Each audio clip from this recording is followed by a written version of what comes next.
Welcome to Open for Business, the Gallatin Valley's only local business and consumer talk show featuring Tom Eaglehoff, the Man Entrepreneur Magazine radio called the leading authority in the United States for doing business in small town.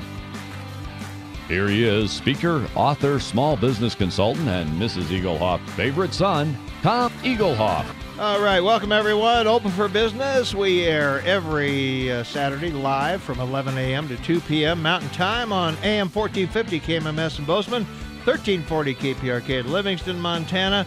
If you'd like to be a part of the big broadcast, go to kmmsam.com and click Listen Live. The call-in number during the show, 406-522-TALK, 406-522-8255.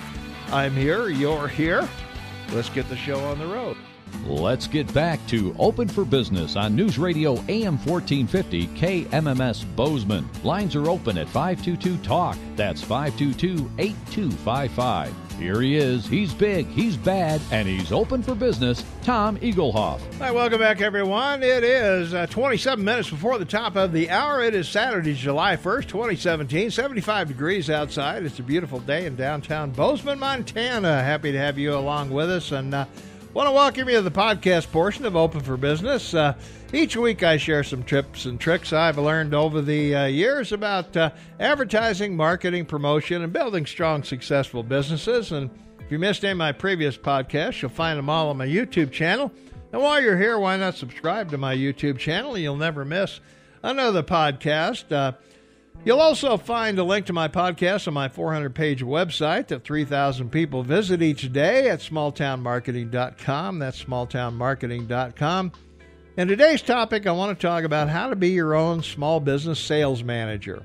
And on most businesses, the owners wear many hats. You're the accountant, the buyer, manager, installer, salesperson, plus you probably sweep out the place at closing time. But as we all know, nothing happens till someone sells something. That means that the strongest part of any business is its sales staff. So in smaller shops, it may be only you or the counter person or the bookkeeper doing double duty as a salesperson. However it's done, building a strong, successful small business sales force will often be the difference between the success or failure of your business. And there's much more to being a manager than just adding up the total sales of each salesperson at the end of the month. For example, how would you know that your top salesperson is costing you business by being too high pressure? Now, he or she might be selling a ton, but those customers may never return because of their experience. You don't want to sell a customer just once. You want to develop a lifetime customer. So how would you know if you have a salesperson that's letting too many people walk out your door without buying? So here's some interesting observations in a survey done by Industrial Distribution that talked to 10,000 customers. 96% said the salesperson never asked for the order. 96% said that. 89% said the salesperson didn't know the product. 88% said the salesperson didn't demonstrate the product and seemed to be selling strictly on price, not value or benefits. 85% felt that the salesperson lacked empathy in providing solutions for the customer.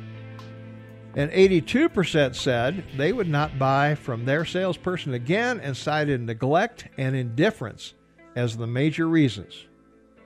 Now, do any of these sound familiar to you? Do you have salespeople that fall into these categories? How would you know? And if so, what corrections can you make? How can you reverse these figures and increase sales and profits? Well, become your own sales manager. But where do you start? Well, the first step is recognizing that you can't treat everyone the same. People are different, and so are salespeople. You have to find the strengths of each one and build on those. Any good baseball team will have a mixture of veterans and rookies that must all work together as a team. Each player is accomplished at their individual position, but some may need extra fielding or batting practice to play at the professional level. But when they take the field, they're all playing with the same rules. Opposing pitchers don't let up on weak hitters. Neither will your customers. They will walk out your door empty-handed if they're not dealing with a professional salesperson. So let's talk about methods of measure. Anything that can be measured can be improved. Now, if you were training to run a 100-yard dash in the Olympics, the first order of business would be to see how fast you're able to run a 100-yard dash today. Then we would use any and all methods available to improve your time. Last time I ran a 100-yard dash, they timed me with a calendar. In order to evaluate which salesperson needs what, you must put some measurements in place. The first one I like is the salesperson closing ratio, the salesperson's closing ratio. This ratio tells me how many people are walking without buying.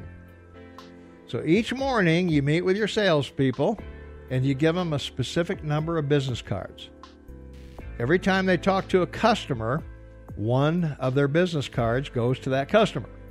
At the end of the day, collect any remaining cards that the salesperson didn't give to customers. This will tell you how many customers the salesperson talked to on that day. Then I can compare that number to what the salesperson actually sold to get their closing ratio.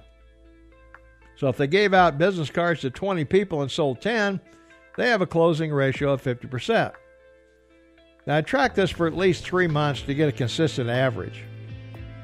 The other good thing about this process is that the salespeople are going to start analyzing and recording their own efforts as well.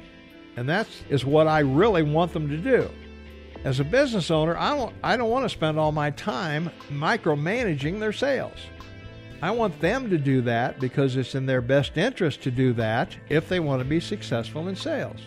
Once you know which salesperson has a low closing ratio, you can begin to work with that person and give them some other tracking items. For example, it might be something as simple as asking every person they sell to buy an add-on product. If they sell an iPad, what about a protected cover or a screen cleaner? Or you might ask them to show at least one of 3 specific products to each customer and record any objections they might have. By doing these types of things, it'll build their confidence and product knowledge and communicating with customers. Now, my allotted time here is too brief to go through all the various sales building techniques you might use, and each business will have its own unique set of circumstances and training methods. Point is to keep in mind that high turnover of salespeople is costly, but so is having customers walk out the door empty-handed. Your sales force is a very necessary part of your business, and you must stay on top of it because you're a very competitive market. Every customer is vital, so become a good sales manager, and you'll be much more profitable. And your salespeople will be much more productive, and that's the podcast. If you missed any of my previous podcasts, you'll find them all on my YouTube channel, and while you're here, why not subscribe to my YouTube channel? You'll also find a link on my podcast to my 400-page website that 3,000 people visit each day at smalltownmarketing.com. That's smalltownmarketing.com. So tune in each Saturday, and let's build successful businesses together.